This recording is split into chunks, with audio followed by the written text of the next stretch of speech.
Electronic media మిత్రులందరికీ నూతన సంవత్సర శుభాకాంక్షలు. మీ యొక్క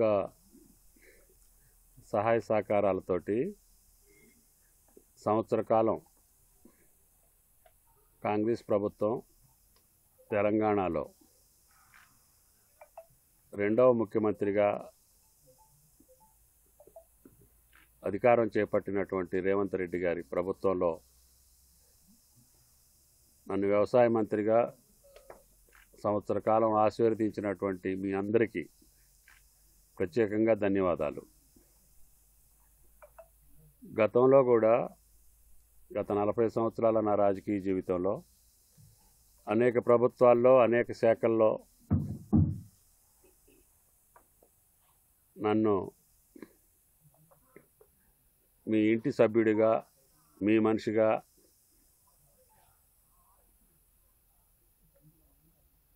నన్ను ఏ మంత్రివర్గంలో ఉన్నా ఆయా శాఖ కార్యక్రమాలతో పాటు జిల్లా అభివృద్ధిని ఎప్పటికప్పుడు నా దృష్టికి తీసుకొస్తూ ఆ కార్యక్రమాలు పూర్తయ్యేదానికి, ఆ కార్యక్రమాల వల్ల ఈ ఉమ్మడి జిల్లా ప్రజానీకానికి మేలు జరిగేటట్టుగా మీరు చూపించినటువంటి దృశ్యాలు కావచ్చు, మీరు రాసినటువంటి రాతలు కావచ్చు, నా పదవీ కాలంలో సక్రమంగా సవ్యంగా వాటిని పూర్తి చేసే బాధ్యతని తూచా తప్పకుండా తీసుకోవటం జరిగింది. ఈ సంవత్సర కాలంలో కూడా మీ వార్తలు టీవీలో వచ్చినా పేపర్లో వచ్చినా వెంటనే ఆయా శాఖ అధికారులకు పంపించి వాటిని కరెక్ట్ చేసుకోమని చెప్పి, పొరపాటు ఉంటే సరిదిద్దుకోమని చెప్పి, లేదు వాళ్ళ యొక్క ఆలోచన కరెక్టా కాదా వెరిఫై చేసుకొని కరెక్ట్ కాకపోతే రిజైండర్ కూడా ఇవ్వమని చెప్పే పద్ధతి కొనసాగుతుంది. భవిష్యత్తులో కూడా అదే రకంగా కొనసాగుతుంది. కాబట్టి ప్రజాహితం కోసం మీరు ఇచ్చేటటువంటి ప్రతి సూచన ఏ రూపంలో ఇచ్చినా మీ మనిషిగా వాటిని ప్రయత్నం చేస్తానని చెప్పి మీ అందరికీ విజ్ఞప్తి చేస్తున్నాను. సంవత్సర కాలంలో ఖమ్మం పట్టణానికి, ఖమ్మం నియోజకవర్గానికి సంబంధించి ప్రధాన సమస్యల పరిష్కారం కోసం కొన్ని రోజులు మన వరదలు ఇబ్బంది పెట్టినాయి. కొన్ని రోజులు అధికారులు మార్పిడి వల్ల కొంత స్తబ్దతగా పాలన సాగిన మాట వాస్తవం. అధికారులు వచ్చిన తర్వాత వాళ్ళు అర్థం చేసుకొని ఇప్పుడిప్పుడే ఆగిపోయినటువంటి కార్యక్రమాలు, గత ప్రభుత్వ కాలంలో అపసవ్యంగా జరిగినటువంటి కార్యక్రమాల యొక్క సరిదిద్దుబాటు,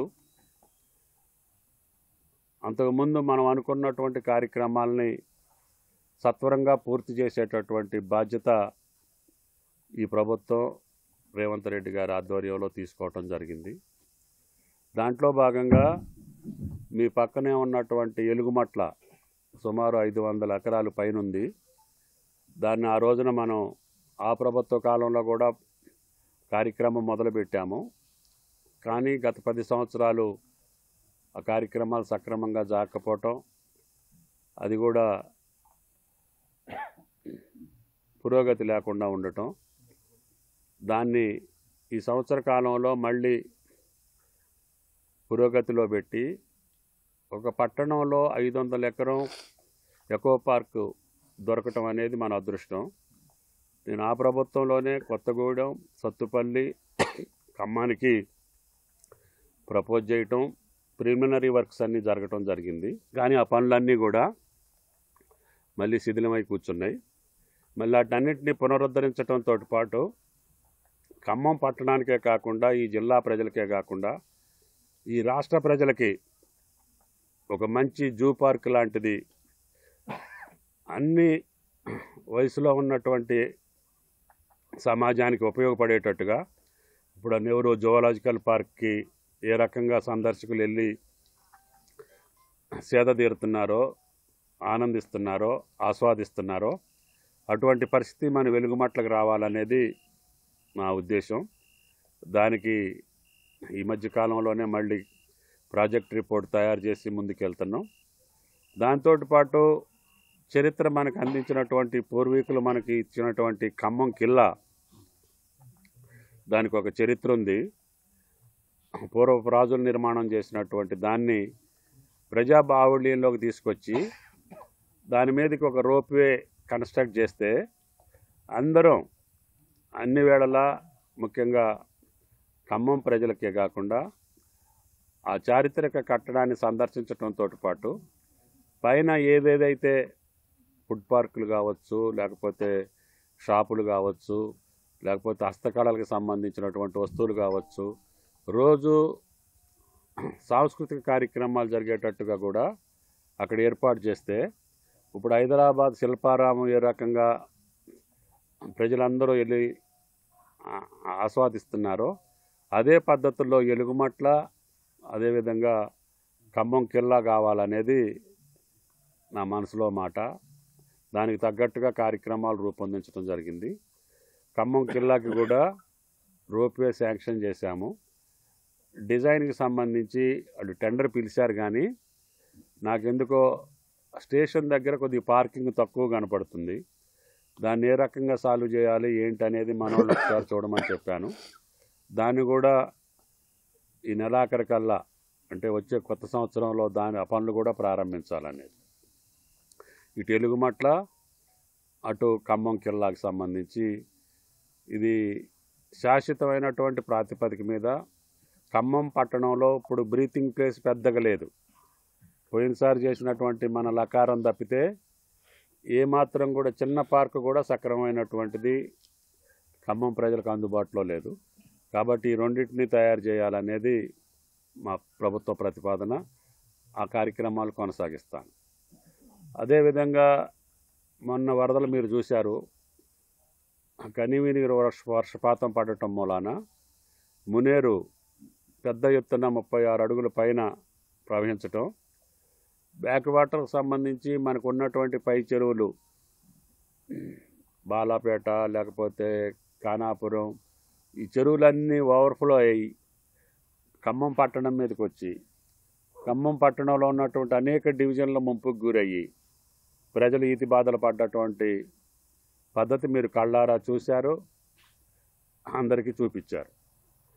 ఈ భవిష్యత్తులో రాకుండా ఉండటం కోసం సుమారు 700 కోట్లతోటి మునేరు వరద ఖమ్మం పట్టణంలో ప్రవేశించకుండా ఒకటి, అదేవిధంగా ఒక 200 కోట్లతోటి ఈ చెరువుల యొక్క సర్ప్లస్ వాటర్ని ఖానాపురం నుంచి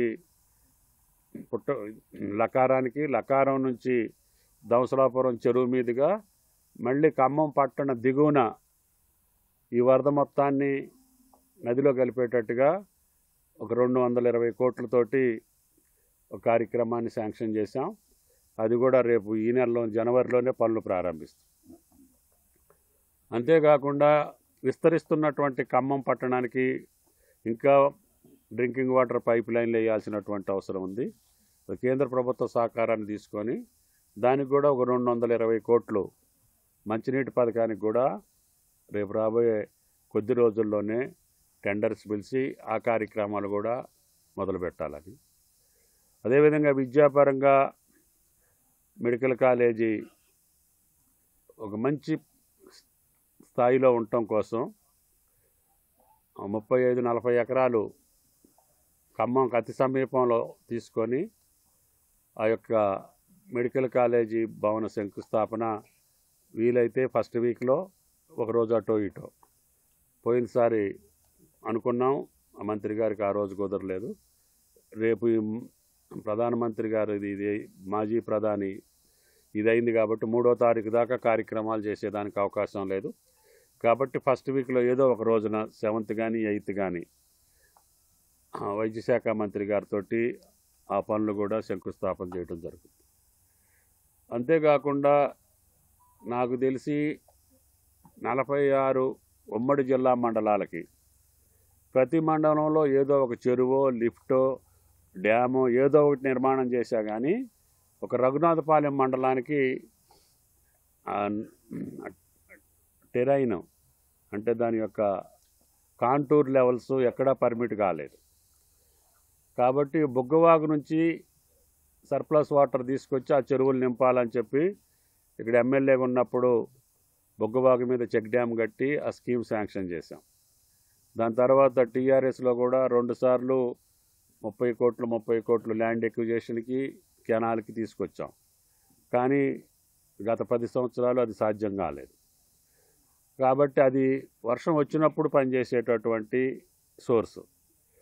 కాబట్టి సాగర్కి మనం ఎట్లాగో గోదావరి అనుసంధానం చేస్తున్నాం కాబట్టి ఇదే ప్లేస్లో ఎక్కడైతే డీప్ కట్ ఉందో వెంకటాయపాలెం డీప్ కట్ నుంచి రఘునాథపాలెంలో ఉన్నటువంటి 30 చెరువులకి సాగునీరు ఇవ్వాలని అది కూడా ఒక 66 కోట్లతోటి శాంక్షన్ చేశాము.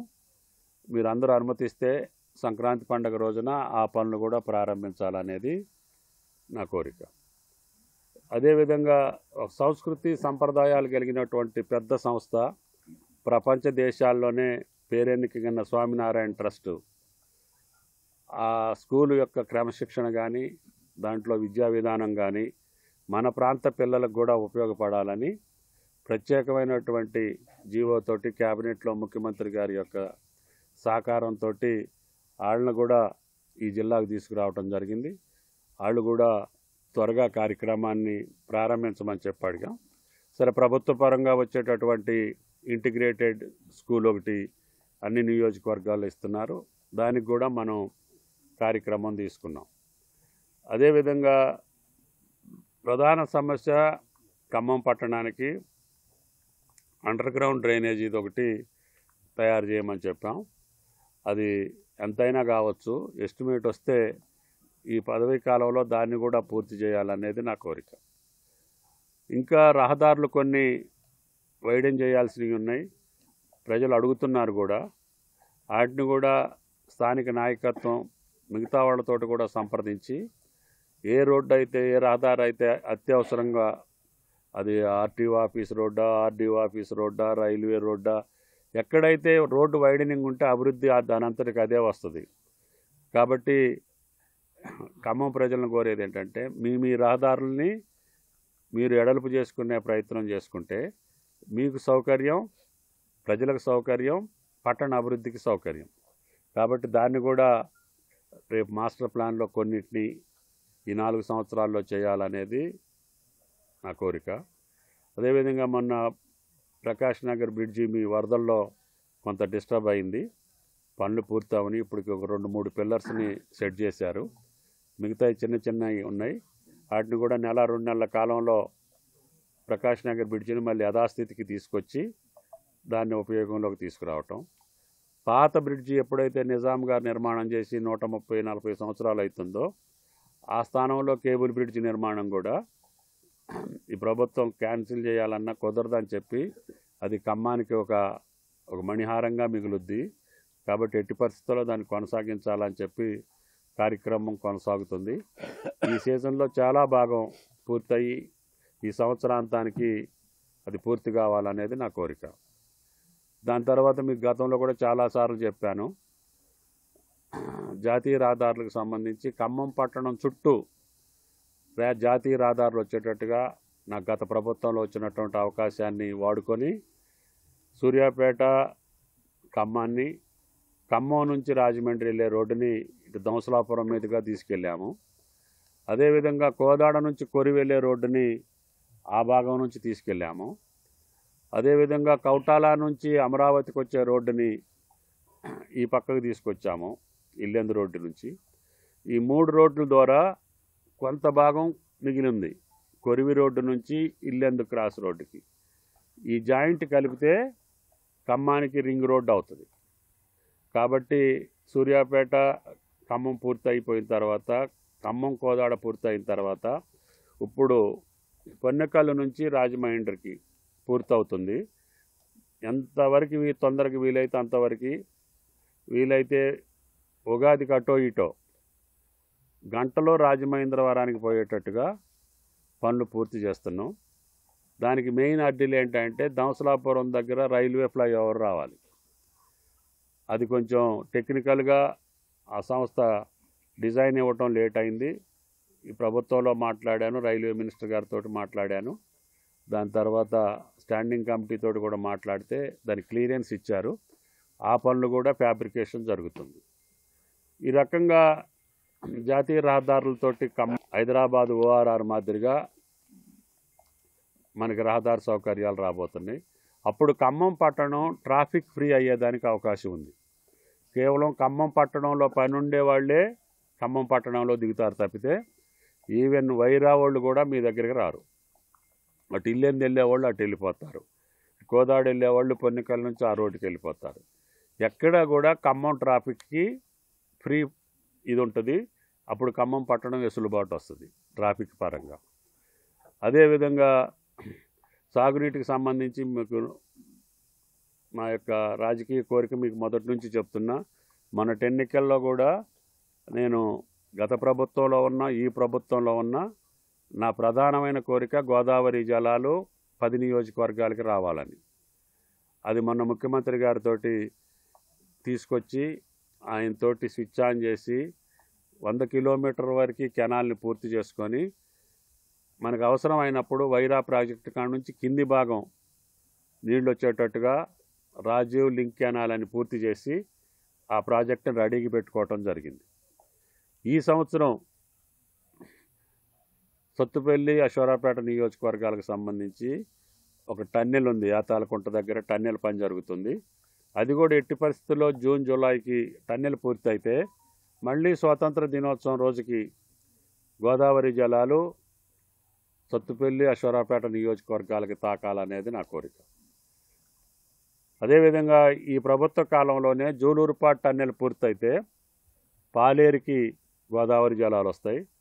అప్పుడు మనకి సాగర్ నీళ్లు రాకపోయినా పాలేరు నుంచి గోదావరి జలాలు ఈ 3.5 లక్షల ఎకరాలకు పెట్టుకోవటానికి పనికొస్తుంది. పైన ఉన్నటువంటి కాన్స్టిట్యున్సీలు అన్నిటికీ కూడా, అది పినపాక కావచ్చు, అశ్వరాపేట కావచ్చు, ఇల్లెందు కావచ్చు, అదేవిధంగా వైరా కావచ్చు, పాలేరు నియోజకవర్గాలకి సాగునీరు వచ్చే అవకాశం ఉంది. కాబట్టి సీతారామ ప్రాజెక్టు పూర్తి కావటం, ఈ రకంగా జాతీయ రహదారులను పూర్తి చేసుకోవటం. జాతీయ రహదారుల కొత్త ప్రతిపాదనలో కూడా ఇంకా 1-2 ఉన్నాయి. జగ్గేపేట నుంచి వైరా మీదుగా కొత్తగూడెం, అది త్వరలో రావచ్చు. వచ్చినటువంటి Kothagudem to ORR via Yellandu Thorrur మీదుగా ఆ రోడ్డు కూడా వరంగల్ జిల్లాలో పిలిచారు. మందొకటి టెండర్ పిలవాలి నెహ్రూ నగర్ నుంచి కొత్తగూడెం వరకు. అది కూడా అయిపోతే కొత్తగూడెం వాళ్ళు కానీ భద్రాచలం వాళ్ళు కానీ హైదరాబాద్కి అటు వరంగల్ వెళ్లకుండా ఇటు ఖమ్మం రాకుండా మధ్యలో నుంచి అతి త్వరలో హైదరాబాద్ చేరుకునేదానికి ఆ రహదారిని జాతీయ రహదారిగా ప్రకటించడం జరిగింది. ఈ కాస్త పూర్తయితే మన జిల్లా పోర్షన్లో ఆ రోడ్డు కూడా తయారవుతుంది. అంతేకాకుండా భద్రాచలానికి పుణ్యస్థలం కాబట్టి అన్ని రకాలుగా అనుసంధానం చేయాలని చెప్పి కొత్తగూడెం నుంచి కౌటాల గోదావరి పారివాహక ప్రాంతంలో ఆ రోడ్డు కూడా శాంక్షన్ చేసుకున్నాం. అది కూడా వస్తే అది మహారాష్ట్ర కనెక్షన్ వస్తుంది. ఇది కౌటాల టు అమరావతి కూడా మహారాష్ట్ర నాగపూర్ నుంచి వస్తుంటుంది. అది మచిలీపట్నం పోర్టుకి అతి దగ్గర దారి అవుతుంది. అప్పుడు మనకి రవాణా సౌకర్యాలకి మేలయ్యే అవకాశం ఉంది. తర్వాత ఇప్పుడు సీతమ్మ సాగర్ ప్రాజెక్టు పూర్తయితే, ఏదైతే సీతారామాలో ఒక భాగమైనటువంటి ఆనికట్టు సర్ ఆర్థర్ కాటన్ కట్టిన దాని దగ్గరే సీతమ్మ సాగర్ కడుతున్నాం. అది ఒక సుమారు 3,000 కోట్లతోటి. అది పూర్తయితే అక్కడ 350 మెగావాట్ల పవర్ వస్తుంది. దాన్ని వాడుకొని పోలవరం నుంచి సీతమ్మ సాగర్ నుంచి సమ్మక్క సారక్క బ్యారేజీ, సమ్మక్క సారక్క బ్యారేజీ నుంచి అన్నారం నుంచి సుందిళ్ళ నుంచి కాళేశ్వరం మీదుగా గోదావరిలో వాటర్ వేస్ను కూడా పునరుద్ధరించాలనేది నా కోరిక. అది మొదటి నుంచి ఇరిగేషన్ మంత్రిగా నా ప్రతిపాదన ఉంది. ఇప్పుడు బ్యారేజీలు వచ్చినాయి కాబట్టి దానికి ప్రొవిజన్ పెట్టుకుంటే ఇటు రోడ్ వేస్ కాకుండా రైల్వేస్ కాకుండా వాటర్ వేస్ను కూడా ఇంప్రూవ్ చేసినట్టు అవుతుంది అనేది నా ప్రతిపాదన. దానికి కూడా నా ప్రయత్నం కొనసాగుతుంది. రైల్వేకి సంబంధించి నేను ఎప్పటి నుంచో భద్రాచలానికి రైల్వే లైన్ అడుగుతున్నా 30 years నుంచి. మొన్న వాళ్ళు ఎట్లాగూ ఛత్తీస్గఢ్కి శాంక్షన్ చేశారు కాబట్టి ప్రయారిటీలు అప్ టు భద్రాచలం అన్నా ఆ 16 కిలోమీటర్లు వేయమని చెప్పి రిక్వెస్ట్ చేశాను. రేపు మళ్ళీ ఢిల్లీ పోయి రైల్వే మంత్రిని కలిసి పాండురంగాపురం టు భద్రాద్రి అంటే సారపాక వరకు ముందు వేసుకుంటే అవతల గోదావరి మీద బ్రిడ్జ్ కానీ ఛత్తీస్గఢ్ బార్డర్లో వర్క్స్ కానీ అవి అయ్యే లోపల భద్రాచలం వరకు రైల్వే కనెక్షన్ ఇస్తే దక్షిణ అయోధ్యగా పిలువబడే భద్రాచలం మనకి రైల్వే కనెక్టివిటీ వస్తుంది. అది కూడా నా ప్రయత్నం కొనసాగుతుంది. కేంద్రంతో ఇప్పటికే రాష్ట్ర ప్రభుత్వ పక్షాన కూడా చర్యలు తీసుకోమని చెప్పి జరగటం జరిగింది. అదేవిధంగా ఎయిర్వేస్కి కూడా కొత్తగూడెంలోనే మనకు అవకాశం ఉంది. ఏదైతే శంషాబాద్ ఎయిర్పోర్ట్కి 250 కిలోమీటర్ల పైన ఉంటేనే మనం ఎయిర్పోర్ట్ నిర్మాణానికి అవకాశం ఉంది. అందుకనే మనం కొత్తగూడెం ప్రాంతంలో దాన్ని ప్రపోజ్ చేశాము. అది కూడా పాతగా సెలెక్ట్ చేసినటువంటి ల్యాండ్ లో లెవెల్ ఉందని చెప్పి ఎయిర్ ఫోర్స్ అథారిటీ ఒప్పుకోలేదు. మళ్ళీ ఈ ప్రభుత్వం వచ్చిన తర్వాత ముఖ్యమంత్రి గారిని అడిగి వేరే స్థలాన్ని ఐడెంటిఫై చేసి కేంద్రానికి పంపించాము. ఈరోజు కూడా ముఖ్యమంత్రి గారి ద్వారా ఒక లెటర్ రాపించాను. నేను కూడా ఎయిర్ ఫోర్స్ మంత్రితోటి రామ్మోహన్ నాయుడు తోటి మాట్లాడాను. టీమును పంపించి ఫీజిబిలిటీ రిపోర్ట్ ఇస్తే దానికి తగ్గ ల్యాండ్ ఎక్విజిషన్ కానీ ఫారెస్ట్ కన్వర్జేషన్ కానీ మనం చేసుకునే అవకాశం ఉంటుంది. అట్లా కొత్తగూడెం ప్రాంతంలో ఒక ఎయిర్పోర్ట్ వస్తే అక్కడ ఉన్నటువంటి బీపీఎల్ కావచ్చు, ఏవీ వాటర్ ప్లాంట్ కావచ్చు, పరిశ్రమలు వచ్చే ప్రాంతం కావచ్చు, ముఖ్యంగా భద్రాద్రికి సంబంధించి మన జిల్లాకు కూడా ఎయిర్ కనెక్టివిటీ వచ్చే అవకాశం ఉంది.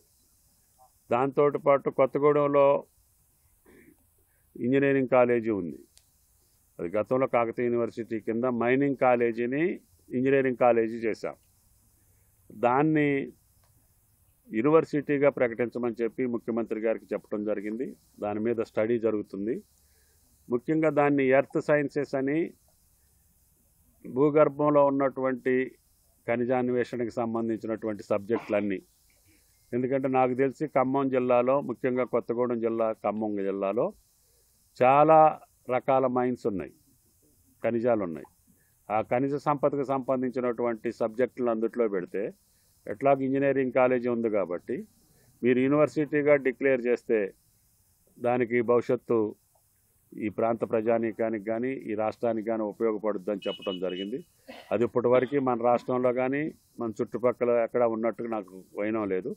ఇతర దేశాల్లో ఉన్న దాన్ని ఇక్కడ అడాప్ట్ చేయమని చెప్పాను. ముఖ్యమంత్రి గారు దాన్ని ఎక్స్పర్ట్స్ తోటి స్టడీ చేపిస్తామని చెప్పారు. ఈరోజు కూడా శాసనసభలో ఆయనకి మళ్ళీ గుర్తు చేయటం జరిగింది. ఈ రకంగా నాకు భగవంతుడు ఇచ్చిన శక్తి, మీరు ఇచ్చినటువంటి ప్రోత్సాహం వల్ల కార్యక్రమాలు చేసేదానికి సుదీర్ఘకాలం జిల్లా ప్రజలు ఒకసారి అట్లన్నా ఒకసారి ఎట్లన్నా ఆఖరికి ఎస్ అని నన్ను 40 సంవత్సరాలు నిలిపినటువంటి మీ అందరికీ, జిల్లా ప్రజానీకానికి, అదేవిధంగా తెలంగాణ రైతాంగ సోదరులందరికీ నూతన సంవత్సర శుభాకాంక్షలు. మరిన్ని వీడియోస్ కోసం ఛానల్ ని సబ్స్క్రైబ్ చేయండి. లేటెస్ట్ అప్డేట్స్ కోసం వాట్సాప్ ఛానల్ ని ఫాలో అవ్వండి. ఆ లింక్ డిస్క్రిప్షన్ లో ఉంది.